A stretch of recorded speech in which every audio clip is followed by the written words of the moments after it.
Good morning friends. ஆம்பளை பிள்ளையா பெண் குழந்தை இருந்திருந்தா கடைசி காலத்தில் உங்களை பார்க்கணுன்னு நிறைய பேர் சொல்கிறாங்க. எனக்கு என்னமோ எந்த பிள்ளையாக இருந்தாலும் மனம் இருந்தால் மார்க்கம் உண்டு. பொண்ணு பெற்றவங்களை பார்த்துக்குவாங்க அப்படின்னா அந்த பொண்ணு தானே நாளைக்கு மருமகளாக ஆகுறாங்க. பெண் குழந்தைகள் கொஞ்சம் சாஃப்டாக டீல் பண்ணுவாங்க, கரெக்டு தான்.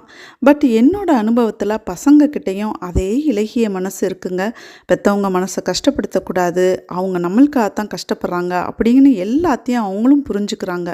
மருமகளோ மருமகனோ அவங்கள நம்ம பொண்ணா பையனா நினச்சாலே போதும்.